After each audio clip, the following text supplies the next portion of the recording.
dijo que él no iba a hablar de un expresidente porque él vivía en Medellín y tenía mucho miedo de lo que le pudiera pasar. Y después terminó sumándose al uribismo. Las faltas y los crímenes de unas personas simplemente se olvidan por cuenta de la necesidad estratégica o táctica del momento. En directo con Coronel.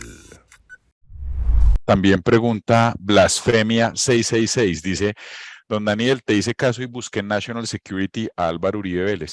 ¿Por qué con tantas pruebas no está en la cárcel ese señor?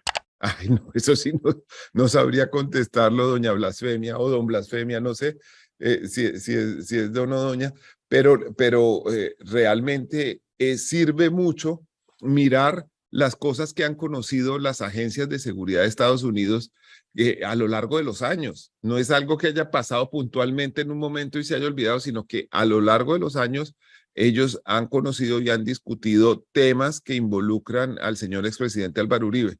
¿Por qué no han tomado acción? Bueno, pasa mucho en la historia de Estados Unidos. Estados Unidos tiene una especie de doble estándar hacia sus aliados.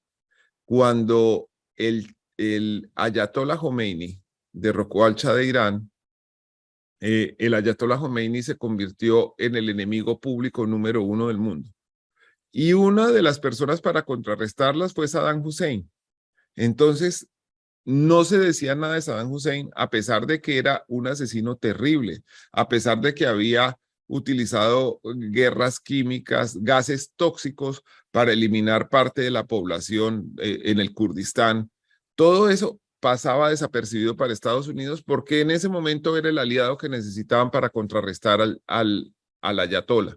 Entonces, eso pasa. Por ejemplo, Osama Bin Laden, que era el jefe de Al-Qaeda y, digamos, el mayor enemigo público de Estados Unidos después del atentado a las Torres Gemelas, fue aliado de Estados Unidos, fue entrenado por Estados Unidos en Afganistán, cuando el enemigo era la Unión Soviética y las fuerzas musulmanas del Talibán y otras, como el saudí Osama Bin Laden, respaldaban la salida de los infieles de Afganistán. Entonces Osama Bin Laden era un aliado de Estados Unidos. Eso muestra, pues, digamos, la compleja manera de entender las alianzas, de quién es amigo y quién es enemigo circunstancialmente de este país.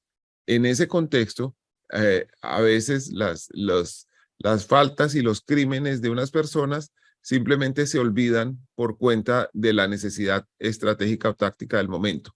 Sucedió también con Manuel Antonio Noriega, el dictador panameño. Estados Unidos sabía que el señor era aliado de narcotraficantes, que cometía abusos de corrupción y sobre todo que era un violador permanente de los derechos humanos en Panamá. Y lo toleraron durante mucho tiempo porque Noriega era su hombre en Centroamérica en el momento en que ganaba la revolución sandinista en Nicaragua, que terminó en esta pobre dictadura represiva que vivimos ahora. Y en eso, digamos, Estados Unidos sabe hacerse el de la vista gorda y llega un momento en que cobra las cuentas o no llega. Esa es la razón por la cual, a pesar de que existan muchas evidencias, no hay una actitud consecuente en el aspecto puramente judicial contra el señor expresidente Álvaro Uribe. Luis Salazar, don Daniel, dice, vamos a salir un poquito de la onda de las preguntas y dice, en vida, alias Popeye denunció que Alberto Santofimio Botero pidió a Pablo Escobar dar la orden de matar a Luis Carlos Galán y dijo, mátalo, Pablo, mátalo. Y por eso Santofimio fue enviado a la cárcel. ¿Por qué si el mismo Popeye denunció los vínculos de Uribe y su padre con Escobar, este sí no está en la cárcel? Bueno, Popeye tuvo varias fases con eso. Primero, en una entrevista con la periodista mexicana Adela Micha, dijo cosas parecidas a las que usted dice. Y después, en una entrevista con el periodista Yesid Vaquero, corresponsal de Univisión, dijo que él no iba a hablar de un expresidente porque él vivía en Medellín y tenía mucho miedo de lo que le pudiera pasar. y después terminó sumándose al uribismo. Entonces, pues es una persona que cambió de posición frente a eso. Bueno, y aquí hay más preguntas también, señor. Y dicen, pregunta María Antonieta Rodríguez Díaz. Daniel, ¿por qué no te haces un especial con todo lo que pasa en Colpensiones? Son unos manipuladores de miedo que juegan con la liquidación para que lo tomen los abogados que se roban el 30% de la liquidación final de los más pobres. Ay, voy a averiguar. Yo le agradecería mucho si me puede mandar la información que tenga aquí mismo En el chat, en el a chat nuestro aquí de chat. YouTube. Y vamos a estar pendientes para mirarla y retomarla. Ah, eso es una locura. Yo no, yo puedo ir esa historia 30 veces y me sigue pareciendo una cosa de no creer. Es absurdo. ¿Y cuánto tiempo duró esa copia en tu maleta? Yendo y viniendo por Bueno, Stanford. más de 3 años, más de 3 años. Y lo más curioso es que el expresidente Álvaro Uribe, déjame ver si soy capaz de encontrar esto para mandarlo, para mandártelo. El expresidente Álvaro Uribe dijo en una rueda de prensa televisada al mediodía, un día que el que debía estar preso era yo.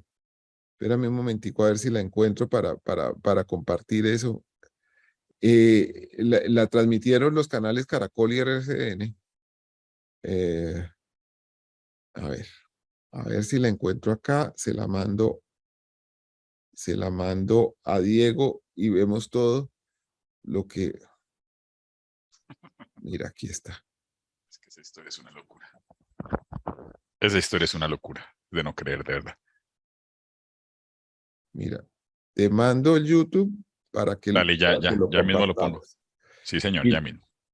con lo que quería, lo que quería Álvaro Uribe. Además no quería sino que yo fuera el que terminara preso, pero además era un razonamiento bien absurdo, porque él decía que el delito no se había cometido, ya te lo mandé, Dieguito, Ya, que el señor, sí, señor. delito no se había cometido porque no hubo compra de votos, pero que yo había ocultado la comisión del delito. O sea, era un silogismo imposible tratando de hacer esto. Y eh, entonces él estaba siendo investigado por la comisión, él empezó a ser investigado por la Comisión de Investigación y Acusación de la Cámara de Representantes, que como ustedes saben, nunca termina en nada.